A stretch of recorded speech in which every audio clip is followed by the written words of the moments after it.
बिस्मिल्लाहिर्रहमानिर्रहीम। अस्सलाम वालेकुम डियर स्टूडेंट, कैसे हैं आप सब? उम्मीद करती हूँ खैरियत से होंगे।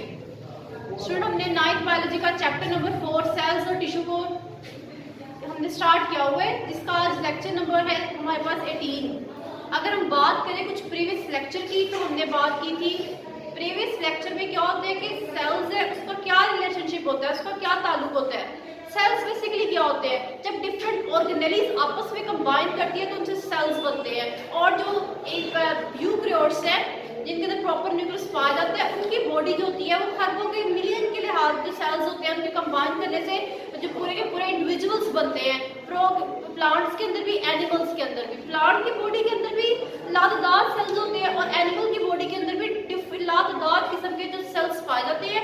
हर सेल अपना मखसूस फंक्शन को परफॉर्म करता है, किरदार अदा करता है, अपना काम करता है। तो हमने कुछ देखा था, कुछ नर्व सेल्स होते हैं, वो क्या होते हैं, इलोंगेटेड होते हैं, लंबे लंबे होते हैं, क्योंकि उन्होंने क्या करना होता है, इम्पल्सेस को आगे भेजना होता है। और कुछ मसल सेल्स होते हैं, वो भी क्या करते हैं, मूवमेंट करते हैं, इस लिहाज से भी वो मसल्स कॉन्ट्रैक्शन रिलैक्सेशन की बेस पे वो लंबे लंबे होते हैं। कुछ हमने पौधों में जाइलम सेल्स पढ़े थे, वो भी क्या होते हैं, नालियों की तरह के होते हैं, क्योंकि उन्होंने पानी की और बात की थी हमने कुछ नमकियात को जखीरा करना, उन्होंने आगे सप्लाई करना होता है पूरे के पूरे पौधे को। इस तरह अगर हम सतही रकबे के लिहाज से देखें तो हमने बात की थी रूट हेयर्स की। रूट हेयर्स क्या होते हैं, जमीन के अंदर फैली हुई जड़ें होती हैं जो नमकियात और पानी को जज़ब करती है, फिर पूरे पौधे तक फैलाती हैं। तो ये डिफरेंट हमने सेल्स पढ़े थे, उनके डिफरेंट डिफरेंट रोल पढ़े थे। इस तरह कुछ रेड ब्लड सेल्स पढ़े थे, उनके अंदर हीमोग्लोबिन बिल्कुल राउंड होते हैं, गोल होते हैं। हीमोग्लोबिन की वजह से, हीमोग्लोबिन एक पिगमेंट है जिसने क्या करना था, पूरी सेल के अंदर ऑक्सीजन की सप्लाई करनी थी। ठीक है, तो कुछ ब्लड, कुछ बॉडी के सेल्स होते हैं जो कैल्शियम को भी डिपॉजिट करते हैं। इस तरह हमने डिफरेंट सेल्स पढ़े थे, उनके कुछ एग्जांपल के साथ हमने उसकी एक्सप्लेनेशन की थी। तो आज का जो हमारा टॉपिक है उसमें हम पहले देखते हैं कि सेल्स इन ओपन सिस्टम। सेल क्या होते हैं, सेल के ओपन सिस्टम से क्या मुराद होती है। सेल का ओपन सिस्टम ये होता है कि सेल जो होता है फ्रीली जो सब्सटेंसेस को बॉडी के अंदर चाहिए होते हैं वो सेल के अंदर आते हैं, फिर वहां पर वो जाके मेटाबॉलिज्म करते हैं, यानी कि रिएक्शन करते हैं, जो चीज उसको चाहिए होती है उसको यूज कर लेता है, उन कंपाउंड को, उन मटेरियल्स को। और फिर जो नहीं चाहिए होते वो सेल क्या करता है, उसको अपने सेल मेम्ब्रेन के जरिए बाहर सेक्रेट आउट कर देता है, खारिज कर देता है। इस अमल को हम कहते हैं ओपन सिस्टम। और ये सारा ओपन सिस्टम करता कौन है, ये सेल करता है। लेकिन जरा इसकी डेफिनेशन देखें, cell work as an open system. उन्होंने कहा एक सेल है वो ओपन सिस्टम के तौर पर काम करता है। Takes in substances need for metabolic activity. वो क्या कहते हैं, टेक इन सब्सटेंसेस मटेरियल्स को, मादों को अपने जिस्म के अंदर लेके चलता है मेटाबॉलिज्म के लिए through the cell membrane. Cell membrane, cell की जो ऊपर वाली कवरिंग होती है, मेम्ब्रेन तय होती है, उसको हम सेल मेम्ब्रेन कहते हैं। उसके जरिए मादों को अपने जिस्म के अंदर लेके जाता है। उसके बाद metabolic processes occur in it, फिर वहां पे जाके क्या होता है, इसके अंदर मेटाबॉलिज्म होते हैं, इसके अंदर रिएक्शन होते हैं, जब मटेरियल्स होते हैं सेल के अंदर आ जाते हैं। नेक्स्ट हमें देखना है product and why products are formed. फिर मटेरियल होते हैं सेल के अंदर, देखिए हमारे पास सेल है, इसकी आउटर कवरिंग है, सेल ने क्या किया, जो मटेरियल्स चाहिए वो सेल के अंदर जाएंगे, जाके इनके अंदर रिएक्शन होगा, वो सेल इसको इस्तेमाल कर लेंगे और फिर क्या करेंगे, इसके प्रोडक्ट बना देंगे, नई नई चीजें बना देंगे। सेल यूटिलाइजेस प्रोडक्ट और ट्रांसपोर्ट। सेल क्या करेंगे, उसको यूटिलाइज करेंगे प्रोडक्ट को, या उसको क्या कर देंगे, ट्रांसपोर्ट कर देंगे। तो एक सेल जो है उसको इस्तेमाल करेगा, दूसरे सेल के बाद उसको ट्रांसपोर्ट कर देगा। By products are either stored और एक्सक्रीटेड। उन्होंने कहा जो सेल्स होते हैं मटेरियल अंदर गए, सेल मेम्ब्रेन को गुजर के वहां जाके प्रोडक्ट बनी, जो प्रोडक्ट उनको यूज करनी थी वो कर ली, और जो प्रोडक्ट उन्होंने यूज नहीं करनी थी वो दोबारा से क्या करते हैं, मेम्ब्रेन के जरिए उसको मटेरियल्स को सेक्रेट आउट कर देते हैं, बाहर खारिज कर देते हैं। और इस सिस्टम को हम कहते हैं cells in an open system. एक सेल उसका खुद से, बेसिकली ओपन का मतलब क्या होता है, खुला निजाम। ठीक है, खुला निजाम कैसे, सेल की मर्जी है, जब उसे चाहिए मटेरियल तो उसने अंदर ले लिया, जब नहीं चाहिए उसको खारिज कर दिया। तो इसलिए उसको कहा जाता है सेल का जो अपना निजाम है, खुला निजाम है, उसकी मर्जी है जो वो खुद करे। आप देखिए नेक्स्ट हमारे पास है पैसेज ऑफ मॉलिक्यूल, कि मॉलिक्यूल्स अब किस तरीकों के जरिए सेल के अंदर जाते हैं। ठीक है, तो यहाँ पे पहले बताया डिफ्यूजन करते हैं, प्रोसेस है डिफ्यूजन, जो सेल होते हैं वो डिफ्यूजन करते हैं। दूसरा प्रोसेस है फैसिलिटेटेड डिफ्यूजन, फैसिलिटेटेड डिफ्यूजन करते हैं। थर्ड करते हैं एक्टिव ट्रांसपोर्ट करते हैं। फोर्थ करते हैं ऑस्मोसिस, और फिफ्थ होती है फिल्ट्रेशन। ये डिफरेंट पैसेजेस है, डिफरेंट वे है जिसके जरिए सेल होते हैं मूवमेंट करते हैं। हम इनको वन बाय वन स्टडी करते हैं। तो पहला देखिए डिफ्यूजन। अब डिफ्यूजन क्या होता है, डिफ्यूजन एक ऐसा प्रोसेस प्रोसेस है जिसके अंदर क्या होती है, मूवमेंट ऑफ मॉलिक्यूल। मॉलिक्यूल्स होते हैं वो क्या करते हैं, मूवमेंट करते हैं, हरकत करते हैं, कहां से, हायर कंसंट्रेशन से लोअर कंसंट्रेशन की तरफ। यानी कि जहां पे मॉलिक्यूल ज्यादा हो गए वहां से हरकत करके वहां पे जाएंगे जहां पे मॉलिक्यूल्स की कमी थी। तो इस तरह की जो हरकत होती है, स्पेशली ऐसे मॉलिक्यूल्स की हरकत किसी भी जानदार के अंदर अगर हरकत होती है तो इसे हम कहते हैं डिफ्यूजन। एक डिफ्यूजन होती है केमिस्ट्री में, एक डिफ्यूजन होती है बायो में। इन दोनों में डिफरेंस क्या होता है, ऐसे बोलते हैं movement of molecule from the area of higher concentration to the area of lower concentration. जब उसके मॉलिक्यूल्स की मूवमेंट होती है हायर से लोअर की तरफ, इसको हम कहते हैं डिफ्यूजन, और ये डिफ्यूजन होती है केमिस्ट्री में। लेकिन अब बायो में डिफ्यूजन क्या होती है, मैंने कहना है movement of molecule from area of higher concentration to the area of lower concentration. Higher से लोअर की तरफ मूवमेंट का आना अलोंग द कंसंट्रेशन ग्रेडियंट, ठीक है, अपने बिल्कुल कंसंट्रेशन मिकदार के लिहाज से, ठीक है, हायर से लोअर की तरफ आना। लेकिन इसमें क्या होता है, इन द लिविंग ऑर्गेनिज्म, ये एक टर्म होती है, इन लिविंग ऑर्गेनिज्म, जानदारों के अंदर मॉलिक्यूल्स का हायर कंसंट्रेशन से लोअर कंसंट्रेशन की तरफ आना डिफ्यूजन कहलाता है, ठीक है। मूवमेंट ऑफ मॉलिक्यूल, मॉलिक्यूल्स की मूवमेंट। आप देखिए जरा किस तरह मॉलिक्यूल की मूवमेंट होती है। एक हमने बर्तन लिया है, ठीक है, वो पानी से भर गया है।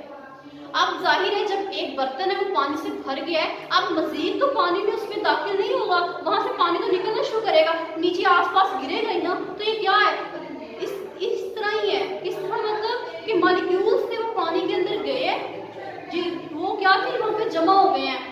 अब मजीद उसके अंदर जगह नहीं है कि अंदर वो और जा सके, जो उसके अंदर मौजूद थे अब वो बाहर जाएंगे। बाहर पानी नहीं था, अंदर पानी बहुत ज्यादा हो गया, मजीद पानी नहीं आएगा। तो जो अंदर ज्यादा है पानी, वो मूवमेंट होती है। कैसे मूवमेंट, हायर कंसंट्रेशन से लोअर कंसंट्रेशन की तरफ आना। अब इस घर में टैंकियां भरते हैं, पानी की टैंकर वगैरह टैंकियां जो होती हैं भरी जाती है, उसमें पानी जाता है। एक दफा हमने क्या की, मोटर चलाई और आराम से जो टैंकी होती है वो भर गई है। अब जब हमने मोटर बंद की, अब मजीद जब भर जाएगा पानी तो वो टैंकी उसको अंदर जमा नहीं करेगी, वो उसको गिराना शुरू कर देगी। तो ये मॉलिक्यूल्स की मूवमेंट क्या है, ज्यादा से कम की तरफ जाना, हायर कंसंट्रेशन से ज्यादा मिकदार से कम मिकदार की तरफ जाना डिफ्यूजन कहलाता है, ठीक है। आपको जो डिफ्यूजन होती है वो दो तरह की भी हो सकती है, एक एक्टिव भी होती है, ये एक्टिवली भी काम होता है, और एक होता है पैसिव। एक्टिव होता है बड़ा फास्ट होता है, और पैसिव जो होता है वो स्लो प्रोसेस होता है। और देखिए जरा, एक्टिव मतलब फास्ट क्यों होता है, क्योंकि इसमें हम क्या करते हैं, एटीपी प्रोवाइड करते हैं। एटीपी मतलब एनर्जी, एक ऐसा प्रोसेस जिसके अंदर हम खुद एनर्जी देते हैं, उसे हम कहते हैं एक्टिव ट्रांसपोर्ट। और एक होती है पैसिव, ये बड़ा स्लो होता है, इसमें एनर्जी नहीं दी जाती, तो इसके हाथ से क्या होता है, स्लो होता है। आप डिफ्यूजन की कुछ एग्जांपल्स हैं, देखिए ग्लूकोज है, कार्बन डाइऑक्साइड, ऑक्सीजन है। नेक्स्ट आपके पास एग्जांपल है उसकी gas exchanges in gills and lungs, ठीक है, ग्लूकोज है, ठीक है। ग्लूकोज अगर सेल मेम्ब्रेन थी, मेम्ब्रेन से गुजर के ग्लूकोज है वो जाएगा मेम्ब्रेन के अंदर, ग्लूकोज आया है। जब सेल की मेम्ब्रेन के अंदर सेल के अंदर ग्लूकोज की मिकदार की होगी कमी, तो मेम्ब्रेन से गुजरकर जो होता है ग्लूकोज उसके अंदर चला जाएगा, कहाँ पे, मेम्ब्रेन के अंदर, ठीक है। अब अगर मेम्ब्रेन के अंदर जो ग्लूकोज उसकी मिकदार ज्यादा होगी है तो फिर वो क्या करेगा, सेल के बाहर चला जाएगा ग्लूकोज, ठीक है। ये इसकी एग्जांपल है, ग्लूकोज की मूवमेंट होती है cross the membrane when the concentration is in the outside is higher than the inside, यानी कि बाहर कंसंट्रेशन ज्यादा है तो जो ग्लूकोज बाहर से सेल के अंदर जाएगा मेम्ब्रेन से गुजरता हुआ। और इस तरह ऑक्सीजन और कार्बन डाइऑक्साइड है, यानी कि कार्बन डाइऑक्साइड की सेल के अंदर मिकदार कम हो गई है तो वो सराउंडिंग से बाहर से अंदर जाएगा सेल के अंदर, और फिर ऑक्सीजन की मिकदार सेल के अंदर ज्यादा है तो बाहर कम है तो वो अंदर से बाहर जाएगा।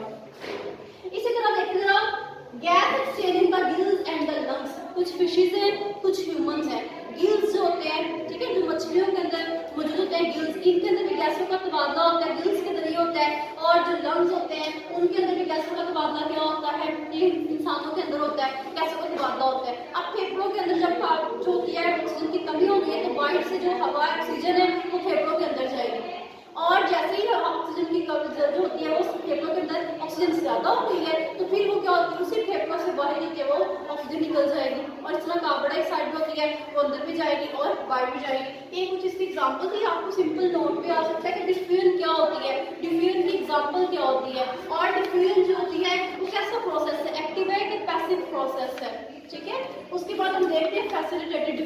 अब फैसिलिटेटेड डिफ्यूजन के सेकंड मैकेनिज्म है, ये क्या होता है, आप ये देखिए, ये भी बड़ा इंटरेस्टिंग सा मैकेनिज्म है बेसिकली, कि बच्चे जरा इसको समझ थोड़ी देर में, लेकिन इतना इजी सा है। इसमें क्या होता है, molecules not diffuse freely cross the membrane. इसमें जो मॉलिक्यूल्स की मूवमेंट तो होती है, लेकिन मॉलिक्यूल्स ना फ्रीली मूव नहीं कर सकते हायर से लोअर कंसंट्रेशन की तरफ। क्यों? दो वजूहत हैं, एक उनकी साइज और दूसरा चार्ज। अगर तो उनका साइज बड़ा है, अगर उनके चार्ज की वजह से वो एक जगह से दूसरी जगह मूव नहीं कर पाते, एक यानी कि मेम्ब्रेन को वो क्रॉस नहीं कर पाते। क्यों? क्योंकि उनका चार्ज का साइज बड़ा है और वो मेम्ब्रेन से आसानी से जा नहीं पाते। तो इसमें क्या होता है, व्हेन अ ट्रांसपोर्ट, इसमें क्या होता है, व्हेन अ ट्रांसपोर्ट, इसमें कुछ मखसूस तरह की प्रोटीन है जिसने क्या करना है, मॉलिक्यूल के साथ, मॉलिक्यूल्स को अपने साथ जोड़ना है और मेम्ब्रेन में से मॉलिक्यूल्स को गुजार देना है।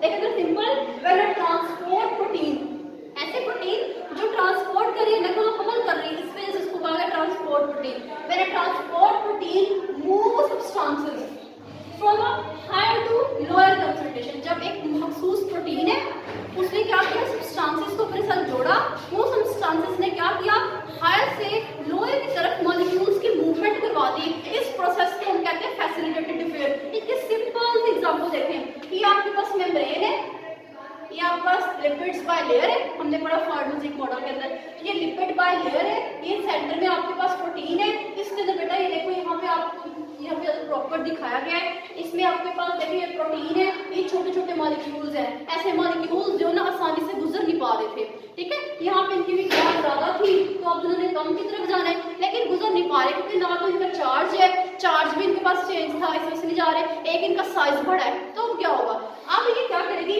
ये प्रोटीन क्या करती है, इन सब्सटेंसेस को अपने साथ अटैच कर लेती है। इन मॉलिक्यूल रेड में आपको जो नजर आ रहे हैं, ये मॉलिक्यूल्स आए और कुछ कुछ जो होती हैं ये मॉलिक्यूल अंदर भी चले गए, प्रोटीन ने इन मॉलिक्यूल्स को अपने साथ जोड़ लिया। अब इनके जोड़ने की वजह से क्या होगी, हायर मॉलिक्यूल्स की मूवमेंट ट्रांसपोर्ट प्रोटीन की वजह से हायर कंसंट्रेशन से लोअर की तरफ जाना, ज्यादा मिकदार से मॉलिक्यूल्स का कम की तरफ जाना, किसकी मदद से, प्रोटीन की मदद से, और प्रोटीन का नाम क्या, ट्रांसपोर्ट प्रोटीन है, ठीक है। इस तरह की मूवमेंट को हम कहते हैं फैसिलिटेटेड डिफ्यूजन। दोबारा देखिए जरा, मॉलिक्यूल्स की मूवमेंट ट्रांसपोर्ट प्रोटीन की वजह से हाई कंसंट्रेशन से कम की तरफ जाना, इसे हम कहते हैं फैसिलिटेटेड डिफ्यूजन कहते हैं। इसमें मेम्ब्रेन बनी हुई है, आउटर वाली साइड है मेम्ब्रेन की, ये इसकी इनर साइड है, इसके दरमियान में क्या बनी, प्रोटीन बनी हुई है। तो मॉलिक्यूल्स क्या करते हैं, जब ज्यादा कंसंट्रेशन हो जाती है सेल के बाहर, तो वो क्या करते हैं,